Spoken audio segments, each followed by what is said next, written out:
최강 시사.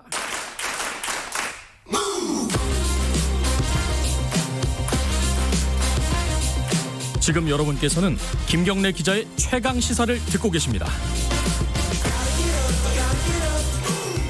네, 의료계 총파업 얘기 좀 해보겠습니다. 집단 휴진이라고 할 수도 있고요.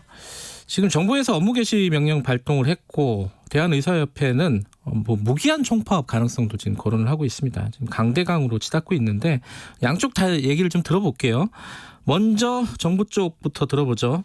보건복지부 김원주 보건의료정책관 연결돼 있습니다. 안녕하세요. 예, 안녕하세요. 네, 업무 개시 명령을 어제 발동을 하지 않았습니까?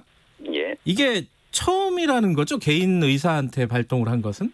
그 전에 의료기관에 대해서 발동한 일은 몇 차례 있었습니다만 네. 개인에 대해 발동한 것은 이번이 처음으로 알고 있습니다. 그렇게 강력한 조치를 취하게 된 배경을 간단하게 설명해 주시면요. 여러 가지 이유가 있겠습니다. 역시 지금 수도권이 네. 그 코로나 사태가 이제 위중한 위기의 단계이고 네. 이 상황에서 그 의료 현장을 지켜야 할 의료인들이 네. 현장을 벗어나 있다고 하는 것은 국민의 건강, 그 안전에 대해서 심한 위해가 될 수 있다고 판단하고 있습니다. 예. 빨리 복귀하도록 그래서 그 환자를 돌보는 일에 전념할 수 있도록 그런 차원에서 필요하다고 보았습니다. 이게 이제 뭐 의사들을 비판하는 여론도 있고 근데 일부는요. 왜 그러면은 이런 시기에 이런 중요한 정책을 뭐 의사 증원이라든가 공공병원이라든가 이런 정책을 왜 이런 시기에 뻔히 반발을 예상하면서 밀어붙였느냐. 뭐 이런 얘기도 나오잖아요. 여기에 대해서는 어떻게 생각하세요? 시기에 대한 이야기가 가끔 나오긴 합니다만 네. 사실은 이 하나의 정책들이 의대 정원의 증원이라든가 또는 네. 공공의대 확충이나 이런 정책들은 사실은 오래 전부터 논의가 되었고 또 필요성이 인정은 되었던 정책들입니다. 네.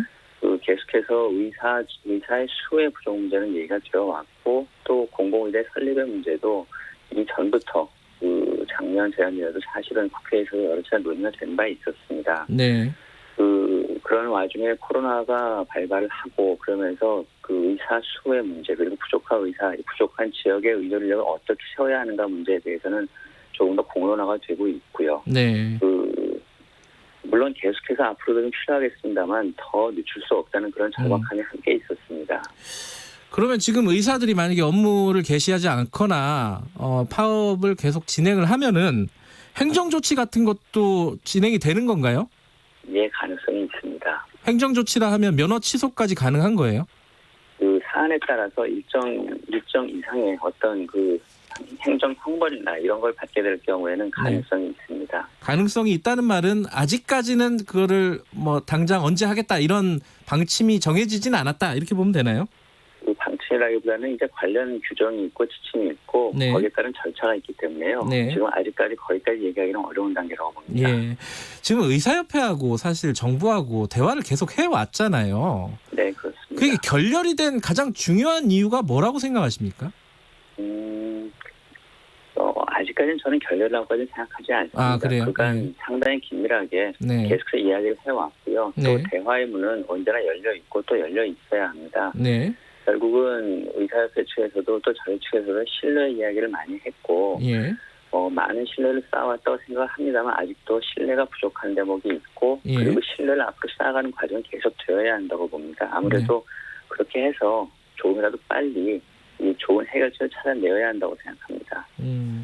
지금 최근에 또 논란이 됐던 게 공공의대 설립 관련해가지고 학생들을 어떻게 뽑을 거냐, 선발할 거냐. 근데 여기에 뭐 시도지사 추천권, 뭐 시민단체 추천권 이런 논란이 있어서 이거 이제 정부에서 하는 예시로만 든 거라고 하는데 이게 좀 부적절한 거 아니냐 이런 지적이 많지 않아요? 어떻게 보십니까? 사실 이번에 문제됐던 건 아니고 과거에 있었던 얘기가 지금 이제 좀 부각된 측면이 있습니다. 시민단체는 요번에 나온 얘기잖아요. 예. 그 논란에 대한 설명을 하면서 예시를 드는 과정에서 말씀하신 대로 이제 예. 혼란이 생겼습니다. 예. 혼란을 드려드린 거에 우선 송구하다는 말씀 드리겠습니다. 예. 앞으로 이제 국회의 법안 논의 과정에서의 결정이 될 사안이지만 네. 시도지사 및 시민단체 학생 추천은 사실이 아닙니다. 통상적인 전형 절차와 같게 네. 객관적으로 또 투명하게 이 선발이 진행되어야 할 일입니다. 예. 근데 시도지사 추천은 뭐예요? 이게 아니 공부로 뽑는 거 아니냐, 시험 쳐서 뽑는 거 아니냐, 왜 시도지사 추천이 들어가는 거예요? 이게 취지가 뭡니까 이게? 다시 말씀드린다면 일단 그 통상자 전형 절차와 동일하게 들어갑니다. 그리고 어떠한 추천이든 예. 우수하고 충분히 그 가능성이 있는 그런 학생들을 뽑게 될 테고요. 네. 그런 과정에 있어서 어떤 이 평평에 있어야 문제나 이런 것이 없도록 네. 철저한 그 절차를 거치게 될 것이라는 말씀을 다시 한번 드리겠습니다. 네. 근데 이제 의사 정원을 늘리는 게 이제 한 해에 400명 정도씩 늘린다는 거잖아요. 네네. 근데 이거 부족하다. 이게 지역에 10년 동안 하는 것도, 그것도 이제 사립대 병원에 이렇게 하는 거는 부족하다. 오히려 공공병원 같은 것들을, 공공의료원 같은 것들을 더 확충하는 게 근본적인 대책 아니냐. 이건 시민단체나 뭐 보건의료단체에서는 오히려 정부안이 부족하다고 얘기하고 있잖아요. 여기에 대해서는 어떻게 생각하십니까? 부족한 숫자에 대해서는 사실은 여러 가지 의견이 있고, 물론 네. 이제 부족하지 않다는 일부 의견도 있습니다만 네. 많이 부족하다는 의견도 있습니다. 예. 그리고 단순하게 의사 수의 확충의 문제라기보다는 네. 어떤 지역이나 어떤 분야에 네. 어떤 의사분들을 확충할 수 있을 것인가 훨씬 더 중요하다고 판단하고요. 예. 거기에는 여러분들의 문제 제기해 주시는 것처럼 그 의사분들이 일할 수 있는 환경, 네. 의료기관, 예. 그리고 거기에 따른 지역의 인프라, 지자체의 노력, 이런 것들을 다 함께 네. 그 노력에 역시 포함되어야 한다고 생각을 합니다. 그런 네. 측면에서 여러분들의 문제 제기해 주시는 것이 충분히 그 합리적인 측면이 있고, 저희들이 이 정책을 추진해 나감에 있어서는 그런 내용들 다 감안하고 다 함께 추진하도록 그런 계획입니다. 예. 지금 의사협회랑 그 협상 과정에서 합의문에 이제 당분간 중단한다고 돼 있잖아요, 정책을. 네. 근데 거기에서 이제 철회를 요구하는 거 아닙니까, 의사협회가? 조금 더 양보할 수 있는 여지가 있습니까, 정부 쪽에서는? 정책을 철회한다는 거는 사실은 저희가 이제 그 특히 수도권 코로나가 이렇게 위기인 상황에서 네. 정책의 추진의 중단에 대한 의사를 밝힐 수 있다고 판단했습니다만, 네. 그러나 정책의 완전한 철회는 네. 오랜 기간 논의하고 결정했던 사안을 어떤 면에서는 전면 백지화한다는 의미이고, 네. 거기에 따른 숙고의 과정과 또 사회적 합의를 거쳐 결정됐다는 측면을 감안했을 때 네. 그것을 다시 원점으로 돌린다는 이런 것은 저희로서는 좀 받아들이기 어려운 측면이 있습니다. 네. 어쨌든 그래도 대화의 창구는 열어놓는다, 이런 말씀이신 거죠? 그렇습니다. 예, 여기까지 듣죠. 고맙습니다. 고맙습니다. 예, 보건복지부 김원주 보건의료정책관이었고요. 대한의사협회 김대하 대변인 바로 연결할게요. 대변인님 나와 계시죠? 안녕하세요. 예, 안녕하세요. 지금 정부 쪽 얘기를 들었는데 업무 개시 명령을 내렸잖아요. 이게 복귀할 가능성은 전혀 없는 겁니까, 지금으로서는 의사들? 예, 저희가 일단 업무 개시 명령으로 인해서 복귀하는 부분은 현재 네. 전공의 선생님들이나 이런 분들이 동의하지 않기 때문에 네.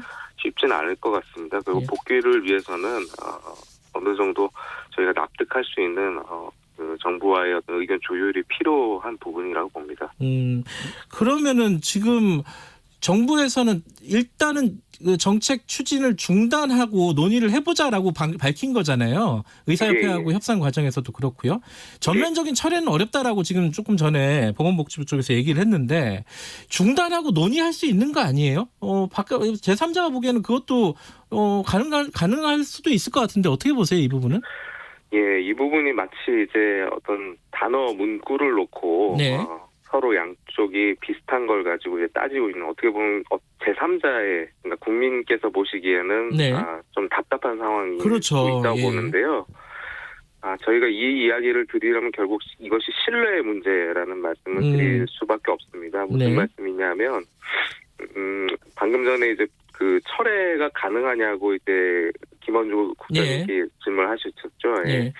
예, 복지부의 공식 답변은 모든 이해관계 집단과의 논의 결과를 무시하는 결과가 되기 때문에 그럴 네. 수 없다라는 네. 것인데요. 예. 이 의대 정원 증원 정책을 지금 1년 넘게 추진했다고 현재 이제 이야기가 되고 네. 있습니다. 예. 근데 그런 과정에서 사실 그 이해관계 집단에 사실은 왜 의사가 안 들어갔냐라는 것에 대해서 이제 의사들이 굉장히 분개를 좀 하는 것이고요. 네. 사실 의사의 수를 늘리는 이런 정책을 하는데 의사들의 어떤 현장의 목소리라든지 이런 거 담을 기회가 전혀 없었던 것, 이런 부분에서 저희가 신뢰를 좀 갖기 힘들고, 네. 사실 이제 이런 것은 이제 처음 있는 일은 아닙니다. 2014년에도 원격 의료 추진으로 해서 이제 당시 박근혜 정부 당시인데요. 그때도 한 차례 좀 파동이 있었고, 네. 그 당시에도 정부의 보건복지부와 의료계가 몇 가지 의료적인 문제들에 있어서 개선 방향을 합의를 한 바가 있습니다. 예. 그런데 그런 약속들이 사실은 전혀 지켜지지 않고 있고, 예. 그리고 저희가 이제 4대 정책이라고 해서 문제로 삼고 있는 것 중에는 지금 원격 의료, 그러니까 예. 비대면 진료라는 것도 들어가 있는데, 이 부분은 사실 2014년 당시에는 현재 여당에서 의료계와의 의견을 아주 일치해서 반대했던 사안입니다. 네. 그러니까 이런 상황들 때문에 결국 저희가 신뢰의 문제라고 말씀을 드리는 것이고, 예. 이런 상황에서 최소한 우리가 진료 현장을 복귀하기 위해서 예.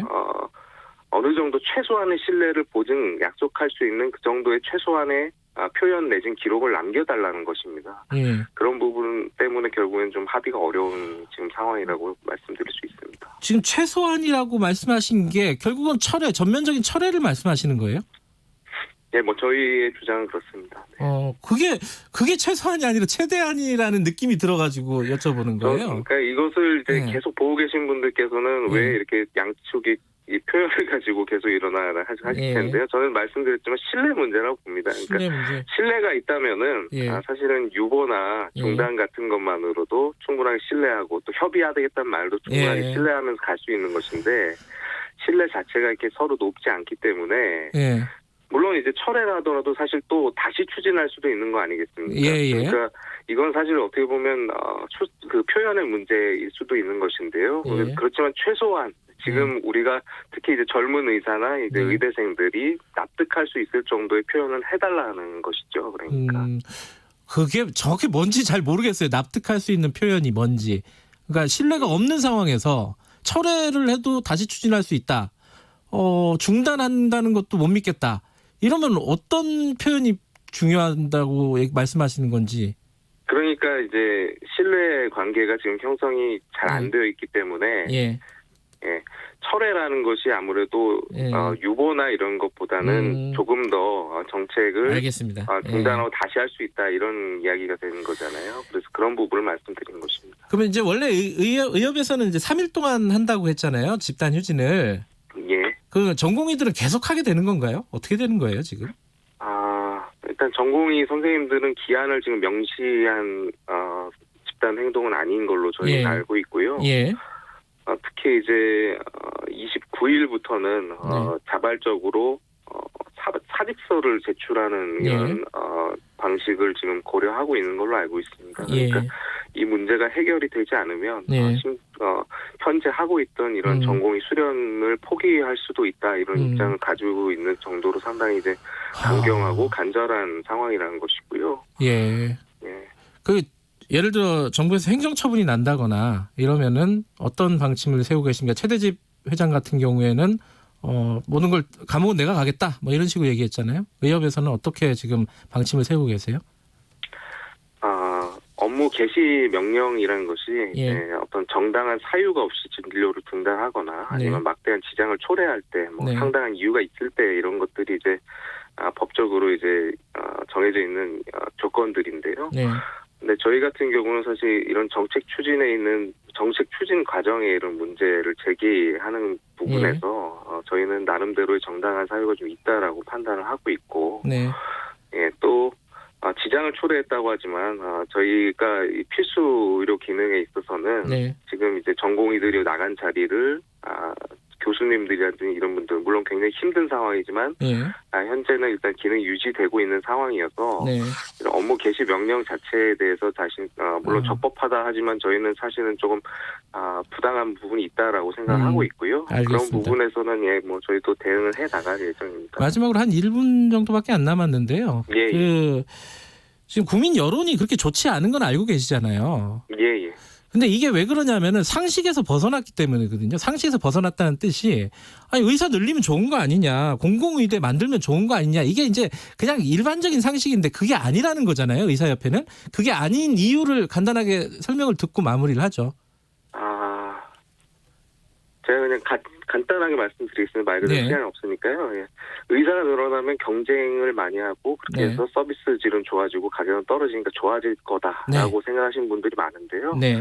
사실 의료 서비스, 특히 우리나라에서 의료 서비스의 가격은 완전하게 국가의 통제하에 있습니다. 다시 말해서 건강보험이라고 하는 시스템에 모두 들어와 있고 네. 건강보험 수가는 의사가 정하는 것이 아니고요. 네. 정부가 결정을 하게 되어 있습니다. 네. 그래서 이런 부분에서 사실 생각하는 것처럼 이렇게 어떤 시장적인 그런 부분이 아니고 네.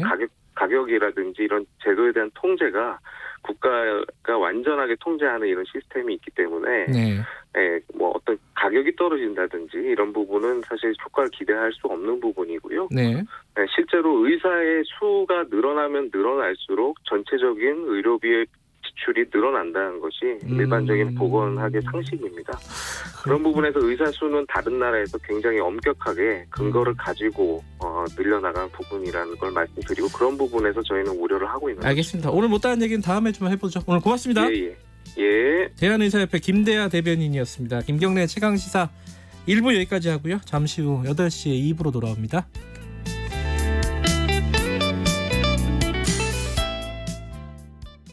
아들,